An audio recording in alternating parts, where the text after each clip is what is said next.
Okay, I think that's everyone who was in the waiting room now admitted. If anyone else joins, Karen will let them in and can join our session. Hello, I'm Susan. Thank you so much for coming along to our virtual information session for 3-minute Thesis. I just wanted to cover a couple of housekeeping things first of all.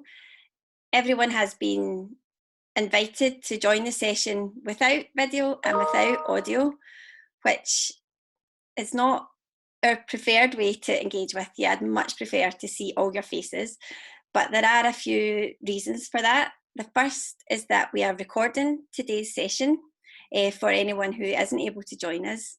And the second is because for the information session, we just wanted it to be a chance for you to listen in, sit back, relax, not have to worry about video, and get to know us, the GCU 3-minute Thesis team, and find out a bit more about the competition, find out if it's right for you or for your students. And then in future sessions, such as the training session that you'll hear more about later on, we are going to be asking participants to have their videos on. For the moment, just in case you haven't been familiar with using Zoom yet, you do have the microphone and the video icons at the bottom left of your screen, and that's how you can start and stop the video and start and stop the audio. We're going to begin the session with some introductions from the team that are here with you today and will be with you throughout the whole 3-minute Thesis journey if you're going to follow us on that. I'm going to stop my slide presentation just now, and I'm going to ask each of the team members to put their videos on, please.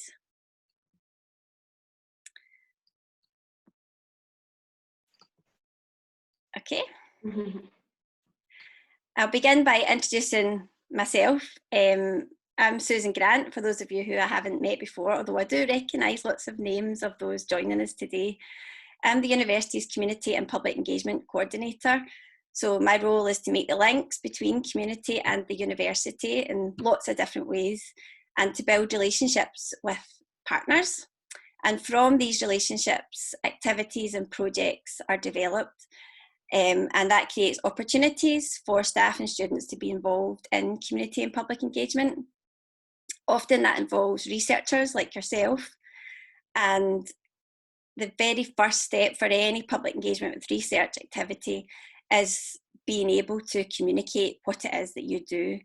And I know that it can be difficult for researchers to almost cut out all that really important information and that's about that their work is about. But with public engagement, it's really about understanding the audience and understanding how much information you need to share in order for people to have an understanding of your research and to be able to engage with it. And so I think the 3-minute Thesis is a really good starting step, first step, if you like, of public engagement and learning how to do that. At the moment, a lot of the work that I had planned for this year, this is usually my busiest time of year, has obviously been cancelled because of the coronavirus, and the community organisations that I normally work with are purely out at the moment, just getting food and supplies and support to the vulnerable people in their communities. So I have been helping them a bit, but it's nice that at least one of the projects I had planned for this year, which is 3-minute Thesis with the graduate school, it has been able to continue. So I'm going to hand over now to our co-host, Karen. I'll just... Hi everybody, Karen here, Karen Coyle. I recognise all of your names, and it's so nice, although I can't see your faces, to know that you're there at the other end of the screen, and I hope everyone is doing well and keeping healthy. My role is Research Development Officer for the graduate school. I work with Grace, who's here as well, and the rest of the graduate school team on our academic writing and research development programs. I'm the one who emails you 4 to 5 times a week sometimes with different workshops and different opportunities. And I have been involved with 3-minute thesis with Susan and the rest of the team here for, this is my 5th competition, and it's one of my favorite things that I do in my job. So I'm very excited that we can make it happen again this year. And yeah, this is definitely going to be a learning curve, but I'm excited, and I'm excited for the competition. So, yeah. Thank you, Karen. I'll come to George next. Hello everyone, I'm George. I recognize some names here as well, which is a very good thing. So who am I? I'm a lecturer at CB. My object is energy, but for the 3-minute thesis, I have a more personal relationship, as I was the first winner of a 3-minute thesis competition 5 years ago. And I loved it so much that I actually joined the team and started helping out. My job here is to basically inspire you and make you want to take part in it. I think the 3-minute thesis competition is a very important thing to do, because at the end of the day, you're all doing very advanced degrees. And sometimes talking about them gets a bit tedious. How many times were you asked by your friends, by your boyfriend, girlfriends, family, and so on, to explain what you're doing? And in your mind, it's like, oh, it's going to take ages. There is no way I can explain it. So the 3-minute thesis competition basically teaches you how to talk about your research in a very simple way, if you think about it. And hopefully, by the end of today and the rest of the sessions we will have a better understanding as to how you communicate a very complex thing, your thesis, into a very small amount of time. And that's me. Thank you. Thank you, George. Going to come to you next, Grace. Okay, hi everybody. I recognise most of the names on there as well. So good morning. I hope everybody's well and surviving very strange circumstances that we're living in at the moment. I'm sure you are. I am Grace Poulter, for those of you who don't know me, and I'm a senior lecturer in academic writing in the graduate school. And I have been involved in the 3-minute thesis the whole way along since its inauguration at Glasgow Caledonian University. I have been on the judging panel every year. I was on the famous judging panel when George won as well. So I've got, thank you, George, wee wave. I started off as part of the judging panel, and I have been promoted for the past 3 or 4 years to chief judge, which I really enjoy. I'm not involved in the training sessions because it wouldn't really be appropriate for anybody on the judging panel to be involved in the training sessions. But I hear lots of feedback from people and so on. I know that everybody loves and enjoys the training, maybe not so much the final competition where everybody's always a little bit anxious, but the training is absolutely fantastic and the competition is marvellous. It's one of the things that I look forward to every year in the university. So I'm looking forward to everybody who is on this participant list today taking part somewhere along the line in 3-minute thesis. I'll come back in again later when Susan introduces me to talk about what the judges look for. I know that Susan's given you a handout telling you what the judging criteria is, but I'll come back in and look at various sort of specifics, how we make a difference between one really good candidate and another really good candidate, just as a sort of little hints and tips for what you might be preparing for your slides and your presentation. Okay, thanks very much. Bye. Thank you so much, Grace. I'm going to go to Eddie next. So if you want to put your audio on, Eddie. Thanks for reminding me, Susan. Of course, I wouldn't remember to do that otherwise. Hi, my name's Eddie McKean. I'm an academic development tutor in Glasgow School for Business and Society. My job here is to be the person that everybody looks at and goes, I see him around a lot. What does he actually do? And I'm actually compere, so I'll be compere on the day. But during the training sessions, my focus is on performance and trying to help you get the best performance, get the best presentation possible that you can in any way possible.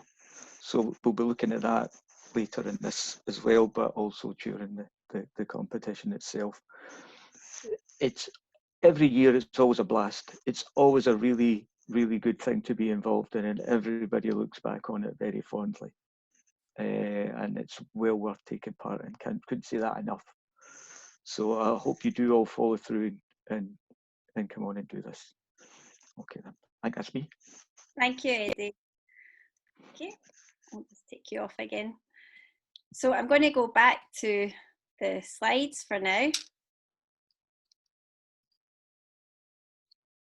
And go on to what we're just going to cover today. We're going to have, oh, sorry, I don't know what's happening there. A little bit of an introduction to Zoom if you've not used it before, specifically the chat function and the poll functions. We don't have the audio and visual, but we hope we will be able to engage with you during this session using the chat function. But if for any reason you can't see the chat function, I'll come on to that in a wee second, but don't worry, because you can switch on your audio at the end of the session and ask some questions and engage in the discussion then. We're also going to do a poll function, and that's because the poll is going to become an important part of 3-minute thesis towards the end of the competition when we're looking for the People's Choice winner. I'm going to cover a bit more about 3-minute thesis, and in particular GCU's 3-minute thesis. George has already alluded a little bit about why to take part, but we'll cover that in more detail. We are then going to look at what makes this year different in terms of it being a virtual 3-minute thesis. I'm going to hand over to Grace at that point to do a bit more on the judges' criteria and what the judges are looking for. We'll give you an introduction on what to expect from our next session, which is a training session. And then Karen is going to cover the dates, and she's also going to go over any questions that have come in on the chat function.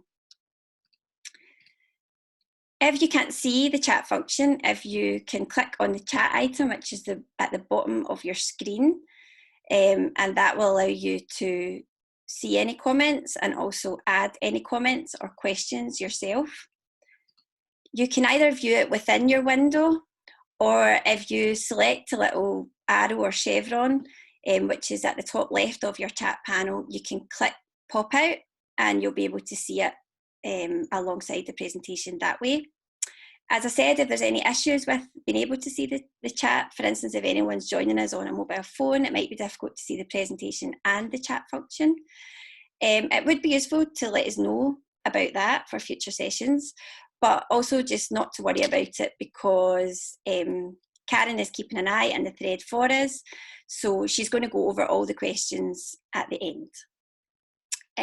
If I can, though, for everyone who can see the chat, if you wouldn't mind saying hi in the chat box and perhaps telling us where you are in the world right now. You can be very specific about what room of your house you might be in, or you can just tell us what city, what country you're joining us from. That'll give people a few minutes to do that.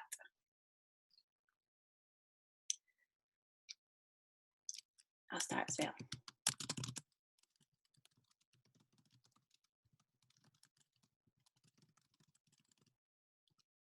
Well, in order to break the ice, I'm going to start by saying I'm in Glasgow, I'm in my bedroom, and in the back, you can see very clearly the baby's pram, which is a bit too small to fit in here, and the baby box, which we have nowhere else to put currently.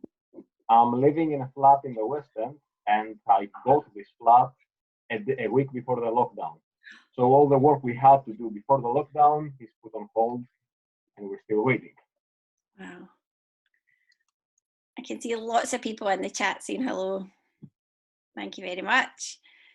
Part of the reason for recording the session today and also being flexible about how we run the competition this year is that we appreciate not everyone is still in Glasgow, and there may be time differences, or people just have lots of other commitments at the moment. I currently have a sign on my door saying on air to stop my children coming in during the recording.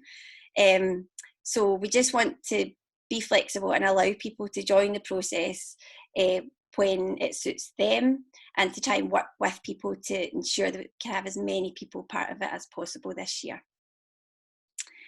Thank you very much for doing that. The next thing I'm going to do is the poll that I mentioned. So I'm going to launch a poll which will pop up on your screen in just a second. The question that we're asking today is, what GCU school are you in? And that includes GCU London, who are part of our competition as well. If you can select which of the schools you're from, if you can't see a way of submitting it, you might need to scroll down and press submit, especially if you're using a phone. But if you're on the laptop, you should just be able to click on it. I can see that we've got 13 of the 18 attendees have voted, which is fantastic already. I'll give another few seconds to record your vote, and then I will display the results.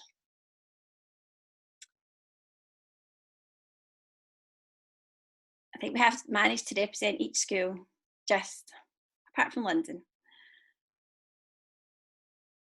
This will be shared with GCU London too. Okay, I'm just going to end the poll now, so don't worry if you haven't voted. We've got lots of votes in there, 77% have voted. So I'm going to end the poll, and I'm going to share the results, and hopefully you can see them on your screen. Karen, if you can let me know if that's coming up on your screen. Yes, I can see them. Okay, so the majority of our attendees today are coming from the School of Health and Life Sciences, and then we've got School of Computing, Engineering and Built Environment, and I think that might be Eddie from the Business School, and somebody from the Uni Centre as well, which is great. So thanks very much everyone for that. As I say, we are going to be using the poll function when we have our live final, which we're planning for the end of June, because as well as the judges vote, there's also a people's choice vote, which is a really fun part of it as well. The next thing I'm going to ask you to do is back into the chat function again, and it's a wee bit of jargon busting. Eddie and I actually did this activity at the very first 3-minute thesis, which I'd forgotten about until I looked back on the slides. And we did a wee kind of word cloud with some of the words that came up, so I might do that again today. But if I can ask you just to think about what words or terms or acronyms perhaps that you most commonly use in your research. We all have the words that day to day we say, we write, we hear, and they can be different for across the spectrum of research specialties. But if you can think about what your words are that you use all the time, and if you can please share these in the chat, you can give us more than one if you want. So for me, I would definitely have to say, for instance, community is a word I use so much. Wow, the next ones that are coming up in the chat function, I wouldn't even know what they are. SMA, chemoresistance, HVFD, we've got blue space, we've got neuro, that's gone, it's scrolled up. Adult education, symptoms, inflammation, brilliant. Keep them coming, and as I say, we'll put them into a wee kind of word cloud. But what was the point of that? Basically, all of those words that you just shared with me, don't use them in your 3-minute thesis unless you're going to explain them.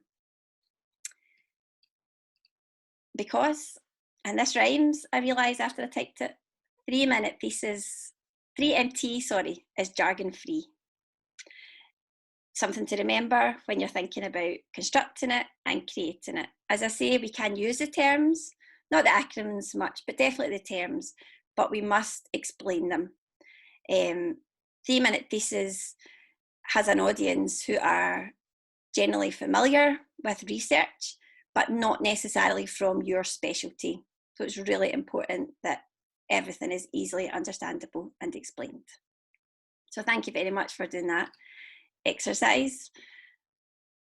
Leading on from that, here is the University of Queensland's description of what 3-minute thesis is.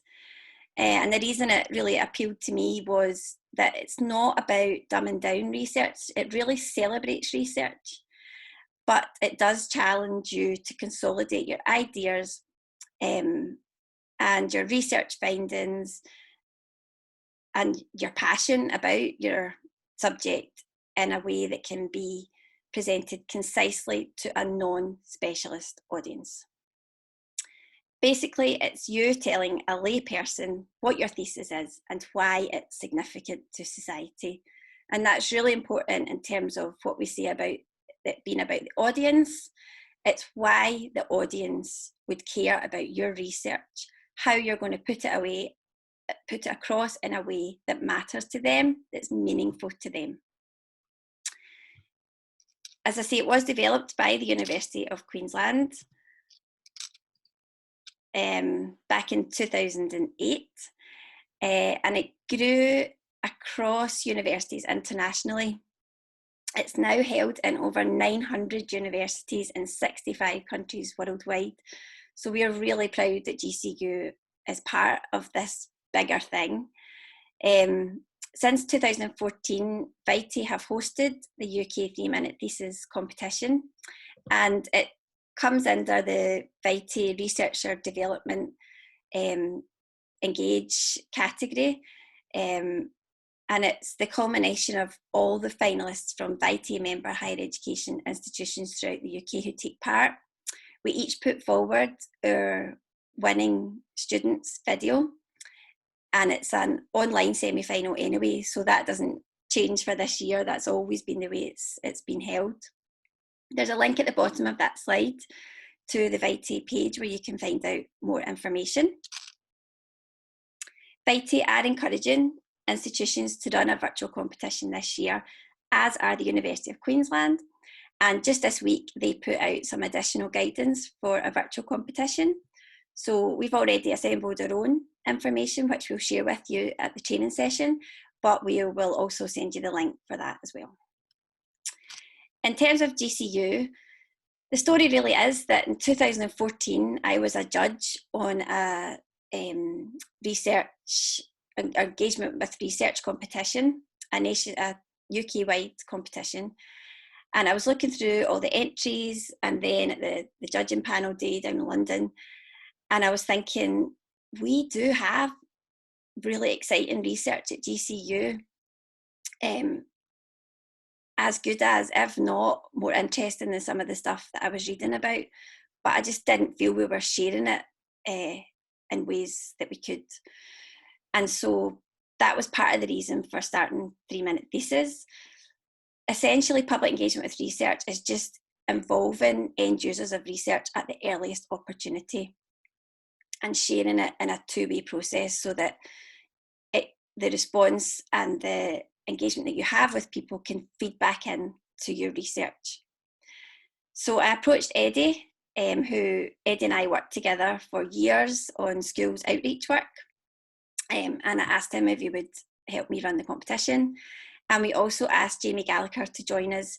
Jamie had been the winner of the Glasgow University competition, I think it was a year or 2 years before, and he'd also gone on to win the international competition as well. And so he was really critical in that first year to get us starting on the process, and he's continued to be a friend and support us ever since, and he's going to be involved this year as well when it comes to the final. As Grace already told you, she's been on the judging panel every year and is now our head judge. And as you know, George joined the team. So that first photo is of the first year of 3-minute thesis, which was in the Student Association, which actually I love as a space for running events like this. But the final was attended by lots of senior leads of research in the university, and everyone really enjoyed it. We had great response from the first year. And so the following years, we were asked to include the 3-minute thesis final as part of Research Day. And so it's now the final celebration at the end of the day.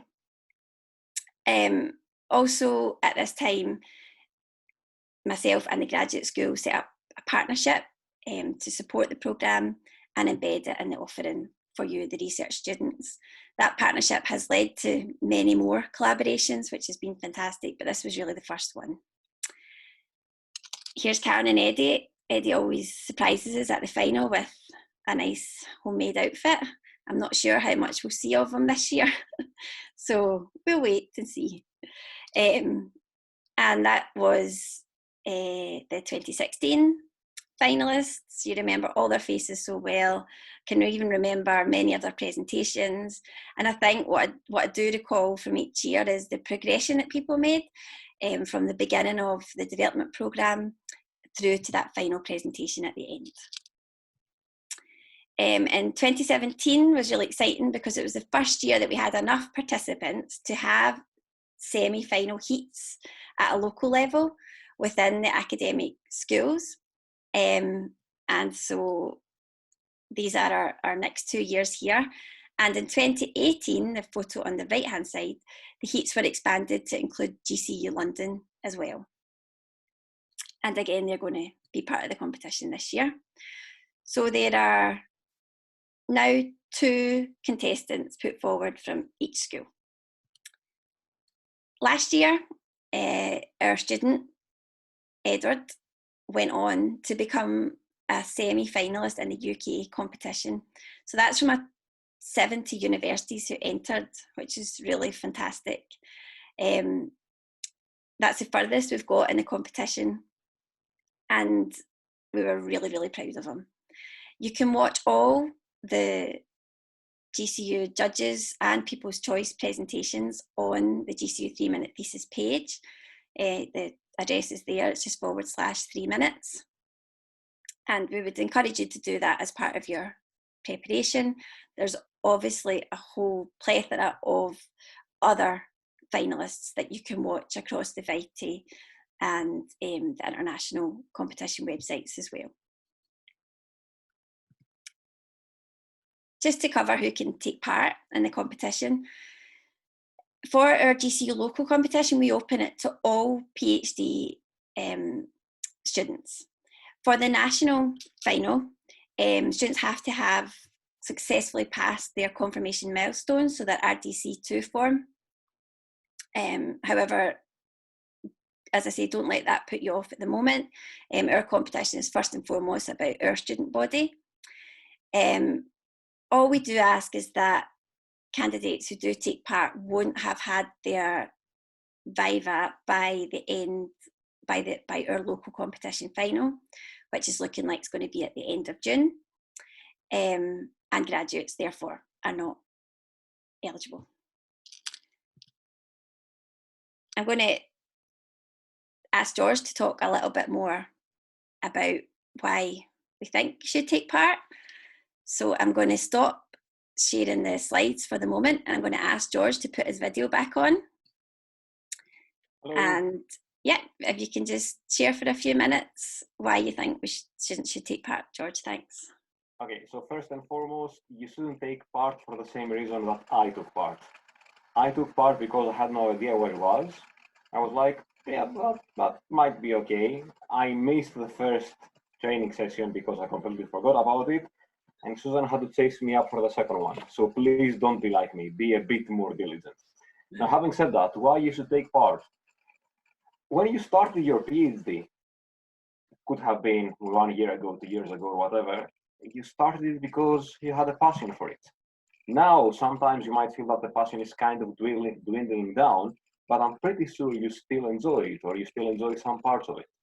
Your 3-minute thesis competition is your chance to share with the world, to share with the outside people from your academic circles why you love what you're doing. The 3-minute thesis competition is all about distilling passion into something. If you think about it, you're working on a very big project, probably one of the biggest single projects you will ever work in your life. You're working at this project for 4, 5, 6 hours per day, perhaps even more, thinking about it and so on. So you're constantly being reminded of something you're doing. What we are asking you is for you to take that time, distill 3 minutes of passion, and stand up on stage, or this year, unfortunately, stand up in front of the camera and explain to us why you love what you're doing. Now, that being said, you shouldn't sit here by saying, ooh, my research is amazing, my research is very good, I like my research. talk to us about your research. Everybody here is doing different things. And if you think about it, with the exception of you, your supervisor, and a couple of people in your research team, very few people actually understand what you're doing. Now, you might say that your research might be boring, people aren't interested, but you were interested in that. So make us interested in that. So your research. A very big problem with academia is the fact that we tend to live in our own little bubble. We tend to not focus on what's happening on the outside world. And that is a very big shame, because if you think about it, what we do now, what we research now, what we find now will benefit society in 1, 2, 3, 4, 5, X years from now. So the best thing we can do is we can start showing to people what is happening. The 3-minute thesis competition is a very nice way of making you do that. And furthermore, it will teach you to kind of condense things into very small ones. If you're able to condense your thesis, which is 3 years of work and perhaps more, into 3 minutes, there isn't a way that you can condense everything into something very small. One of the best quotes I've heard, it is attributed to Albert Einstein, I'm probably sure that he never said it, is that if you cannot explain it very simply, you don't understand it well enough. And your thesis is proof that you can understand something very well. So the thesis and the 3-minute thesis competition basically come together in that. If you know it, you're able to explain it very well. And that's basically it for me.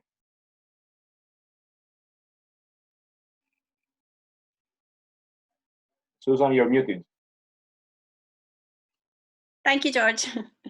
Go back into the presentation slides. I did mute my audio because I couldn't believe it, but this morning my next door neighbours got scaffolding up and they've got builders working on the outside of their house. So I was scared that you might hear some of the clanking that's going on outside. But I'm back again. So just sort of reiterating some of the things that George already said there. The process really helps you to narrow down what's important in your research, and this helps focus your PhD. We would say that it's similar to writing a narrative for funders as well. They want to know how your great ideas will positively impact society. Having your name on the finalist list, on your name or your name on the GCU trophy means you're part of something greater. Just being part of the process, you know, you become a 3-minute thesis alumni, if you like. And I have felt that the 3-minute thesis competition has contributed to the culture of research at GCU and to the culture of sharing your research. And other things obviously have been part of that as well, like the conversation that GCU is a founding member of, and lots of the support and the media training that's gone on, just encouraging people to more often share the great work that's going on here at the university. You can use the experience in lots of different ways. Some students in the past have blogged about it, they've shared their film. I know of at least one student who's used the film to recruit patients to a patient public involvement research project that she was involved in, because it was a really clear summary of what it was she was looking to do. So what you do with it in terms of marketing yourself is up to you. We loved it after the first year. Our 2 winners then went on to become lecturers at GCU, and so we were saying there was 100% you know, rate of the winners then going on to work here. But however you use it, if you go on to do other competitions, if you use it at conferences, it really does help raise your profile. As we've heard about, it's really good to boil down your thesis in personal and professional life. And Jamie said this at the first year, and I think it's really important. Long after the competition is finished, the way you explain your thesis will still be the way you did it for 3-minute thesis. On the 3 Minutes webpage and on YouTube, there's a film from that first year. This is one of the students, Paula, and they talk about the experiences of being involved. Paula talked about that it was quite nerve-wracking, but it was really worthwhile. She was really glad she did it. Another student talks about how, even though he had a little pause and had to sort of collect himself and think what he was going to say next, he recovered from that, and that will give him confidence for going on to present in the future. So yeah, you can in your own time go on to that and have a look at the 2015 film. Here is some of the feedback that we've had over the years from the students who've taken part. Again, just speaking about this ability to distill your research, but also, as George said there, about finding that passion again. What is the reason you did this in the first place? What's the reason someone's funding this research? Sort of re-energizes you. So I think these comments really reiterate what we've already said. I'm going to just put up on screen now the judges' criteria. And we work to this criteria to structure the training. 3-minute Thesis looks at the presentations from two aspects. The first is what you have in your presentation, and the second is how you put across that information. So the comprehension and content, and then the engagement and communication. Did the presentation help the audience understand your research and your thesis topic and its significance? And it must be communicated in a language appropriate to a non-specialist audience. And did it make us want to know more from that very short 3-minute thesis talk? I'm going to stop the sharing again at this point and ask Grace to put her video back on. Hopefully she'll come. And start. Hello, Grace. Hi, can you see me? Yes, I can, and I can hear you loud and clear. If you just want to add anything to that, Grace, please. Yeah, I think the most important thing to remember is about the judges' criteria is to look at those and to try and factor those elements into your presentation. But the fact of the matter is that it can be very, very close. And in the end, the judges all have different personal opinions upon how people have presented their research and so on. And I think the key element there, I think there are 5 things that people need to think about very carefully, because the judges are hardly ever academics. They're practical people out in the world who want to know, what use is this research? You know, am I going to see these people in 5 years' time on Dragon's Den trying to sell this thing that they're looking at and so on? They're thinking about it very practically. They're not really thinking about it in terms of, are they going to be able to manage to write a thesis on this? So I think the key things are simplicity. Think about, you know, if you travel by bus to the university every day, if you got stuck in a snowstorm on that bus and the people had to talk to each other, if they asked you, what do you do? Would you be able to keep them interested for 3 minutes? Or would they start looking out the windows at the snowstorm and think that that was more important than you? So despite the complexity of your research, and we expect everybody's research to be complex, try and make your explanation as simple as possible so that it's accessible to all the people on the bus. Think about the impact of your project. You know, what difference is this going to make? What use is this? You know, if, like me, when you were doing your PhD, you were always trying to convince your mother that you were doing something that was worthwhile, could she ever see the use? I have to say this never worked for me, but could she see the use in your project? You know, can she see where it's going to make a difference in people's lives?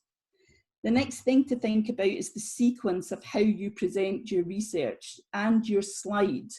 Are you making an immediate impact upon people with your slide? Can they see exactly what it is you're doing? And remember not to make the slide too wordy. People don't want to read the slide, they want to look at the slide and understand what's going on.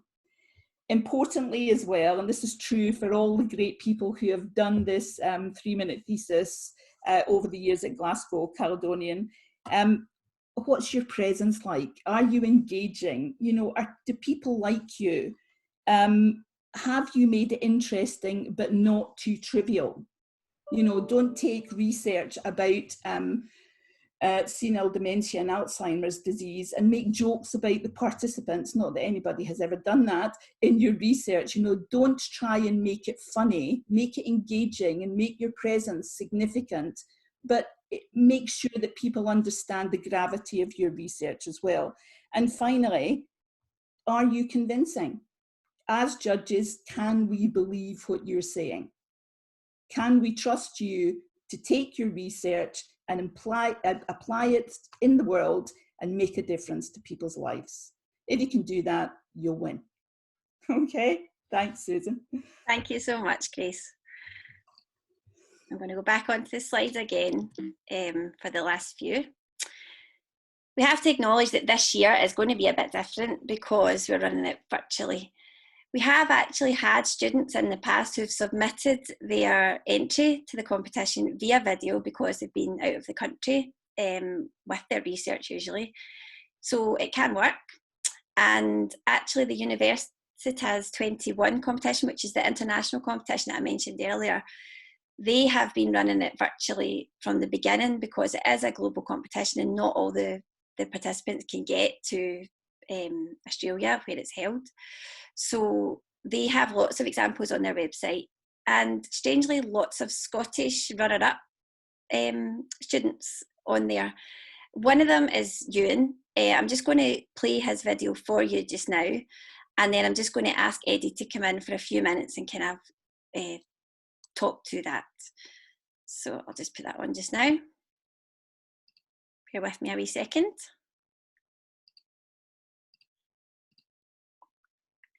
Hope you can hear this okay. If it is too loud, you might need to turn your volume down.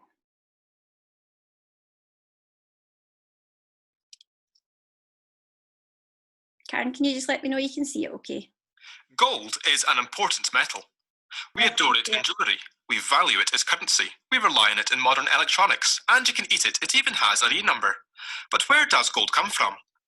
Gold is found naturally in rocks and ores, but only in a few places around the world, in really low concentrations, alongside other metals. This is a problem.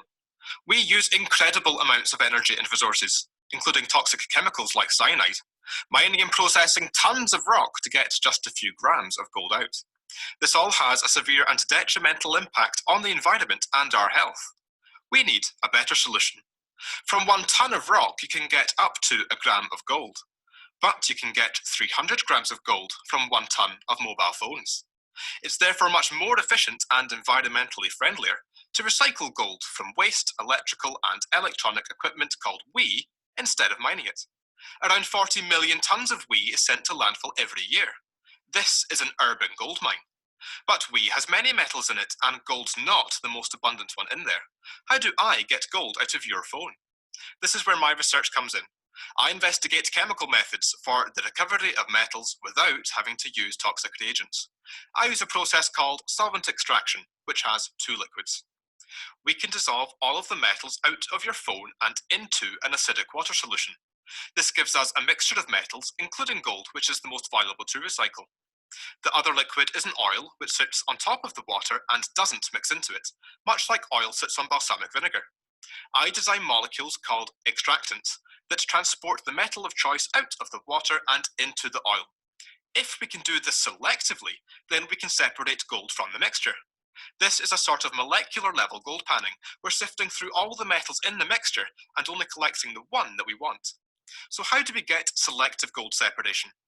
Every metal in the water has a certain size, likes to form certain shapes, has a certain charge, basically has a preferred chemistry.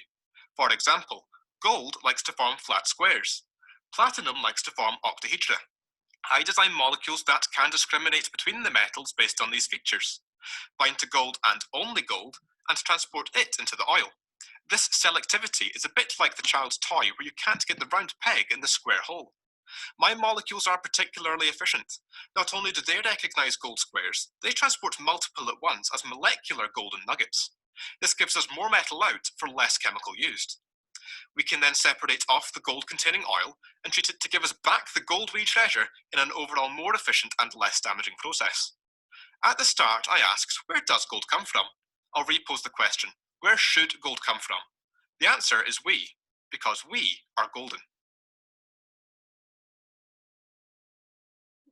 Okay, I'm going to come back to the video screen. Oh, sorry, wait, can I just stop that?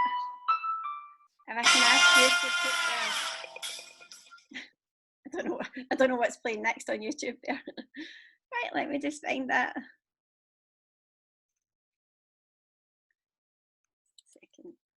Eddie, if I can ask you to come back in. Yes.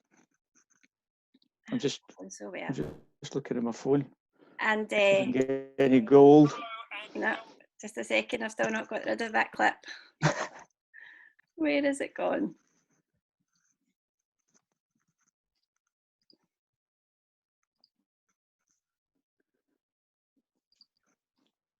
Here we go. Okay, sorry about that. It's okay. So, yeah, the small amount of input I have in the 3-minute thesis is how you make your presentation, because it's really important to remember that this is not a talk, this is a performance. So you go a little bit above and beyond what you might normally do to get the message across. And some of the things I'll very briefly talk about go back to what Grace was saying, and when she said presence, and that is one of the key things, is trying to build a presence so that when you are presenting, it looks as if you belong there. It looks as if that's what you're supposed to be there doing. Okay, so we can help with that, or I can help with that we can develop. It's not just saying the words, it's everything to do with that. And I think that breaks down into 3 things. The first thing, as you'll notice from the video, was a bit of gesticulation. Now, his I can't even say it. His hand movements, his hand movements were limited and very purposeful. So that was one thing he did, that he didn't just wave his arms, but he did it in a very particular way to make a point, and that's really useful. The other one coming from the video, the other thing I seen was they had a great deal of clarity in what he's saying. There wasn't one extra word, one extra phrase. There was no fluff in it at all. Everything he was saying was taking you through that point, through his talk, making the points he needed to say. So having that clarity, and also it's 3 minutes. This guy's done this in 3 minutes, and that's probably one of the more difficult things. But being concise and having clarity is absolutely key, and it helps you when you're performing. Okay, and I think that's about it. But we'll talk more on the day about it, and just to say that it's more than a small part of your presentation, getting it together and putting it forward in a way that people accept and can believe in and take forward. Okay. Thank you very much, Eddie. No worries. There's a few people in the comments saying that was a really good presentation, which of course it was. Remember, he was an international finalist. But also I picked it just because he emphasised so much the hand movements and the pronunciation and his kind of presence that Eddie mentioned. Also notice he was standing to record, which is something you can think about as well. So at the next training session, we're going to go into more detail about presenting live on Zoom or recording your video. We're also going to look at the judges' criteria and break them down a bit more and help you to structure your 3-minute thesis, help you to decide what to include. We're going to cover a bit about the slide as well. So the slide is a really important part of the thesis. It's been said that sometimes it's the slide that people remember after the presentation more than all the content of the presentation. However, the slide shouldn't detract from what you're saying. So we will cover that as well at training. We might look at some past films, but if the audio doesn't stream as well for that, what we'll do is we'll look at what makes a good presentation and what makes a bad presentation. Obviously, we'll have a chance for questions. And at the training session, for anyone who takes part or for people who can't make it but are interested in being involved in the competition this year, we will share our frequently asked questions guide, which we've assembled over the years of running this competition. I'm going to hand over to Karen now, oops, for the next couple of slides. Karen, are you there? Can you come in on your video, please? There you go. Hi, we can see you and hear you. Great. So I'm just going to now kind of quickly run over the dates that we're going to have for the rest of the competition.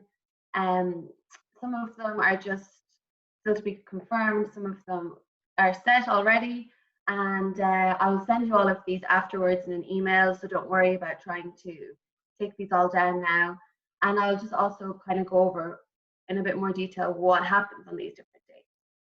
So the next session will be our training session, which will be on the 27th of May, so 2 weeks from now, and it will take place from 10:30 a.m. until 12 p.m. And after we're finished today, I will send you all an Eventbrite link to sign up for that session. At that session, we will cover, as Susan has just said, more detail on the slide and the judges' criteria and how to present.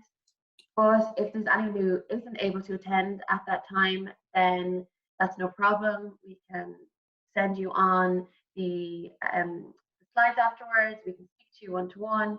So if you really want to go but you can't on that day, please don't worry. Just drop me an email.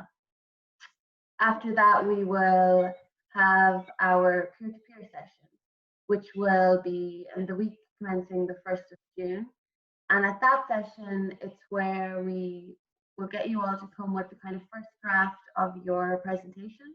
It can be, you know, a very rough first draft. It's just an opportunity to practice your presentation for us all. We will use smaller breakout rooms, and somebody from the 3-minute thesis team will be in each, and we will feed back, and other students will feed back, and it's just a chance to really go over your presentation.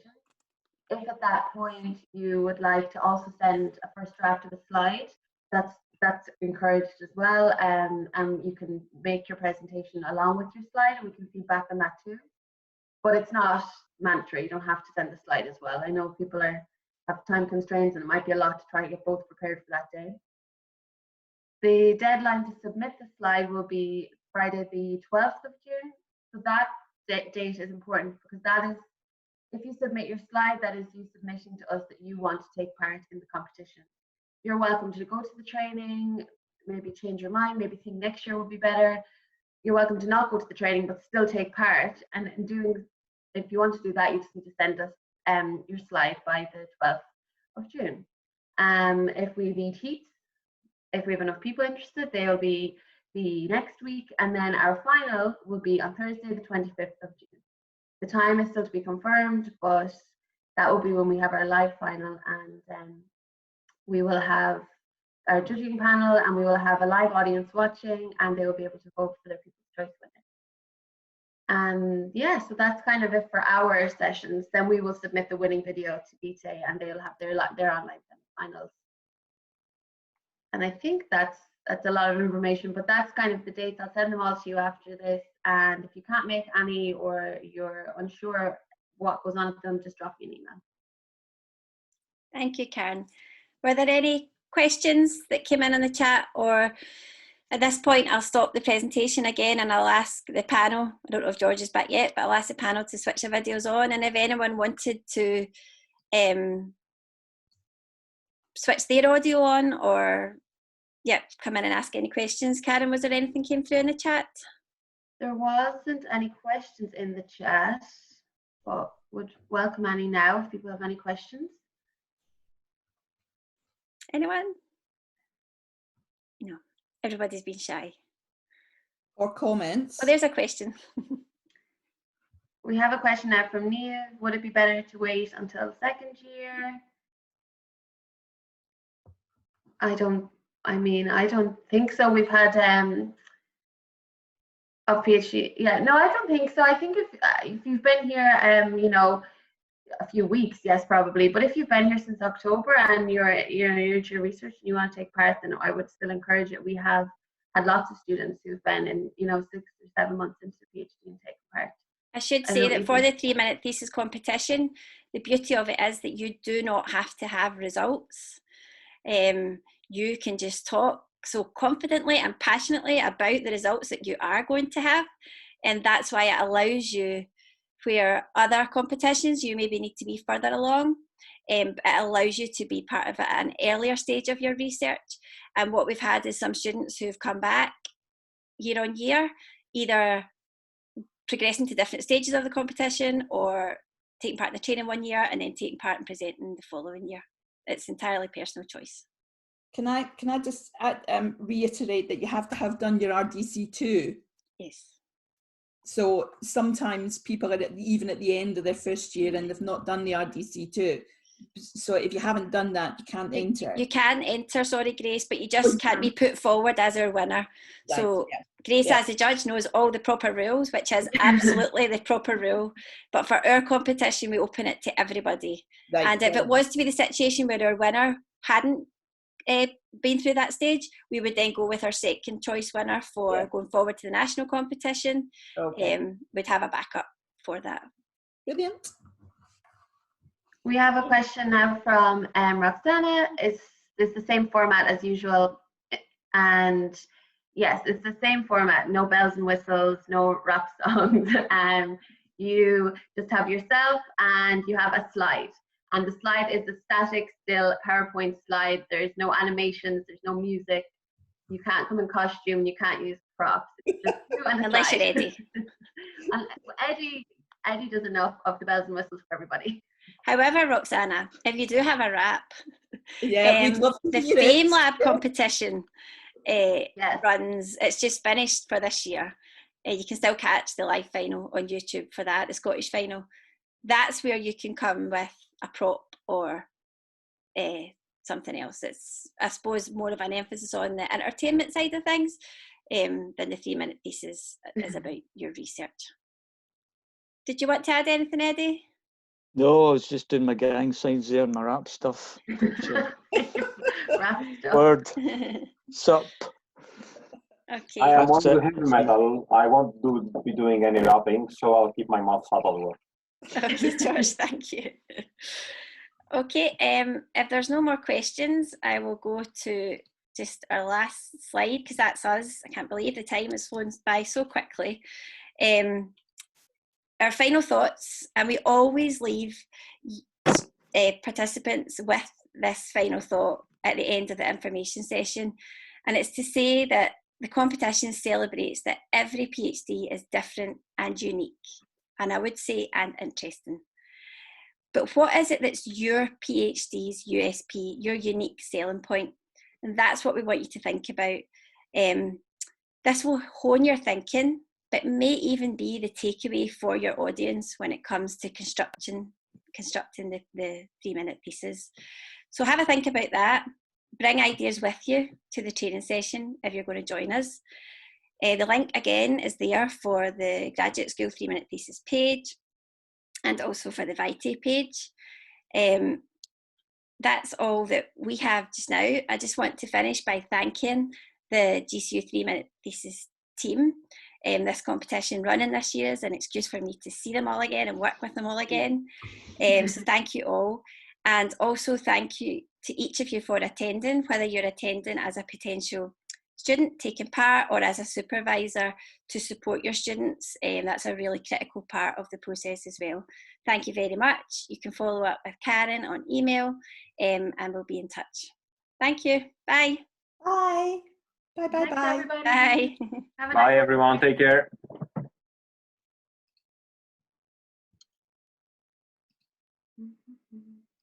Thanks, Susan.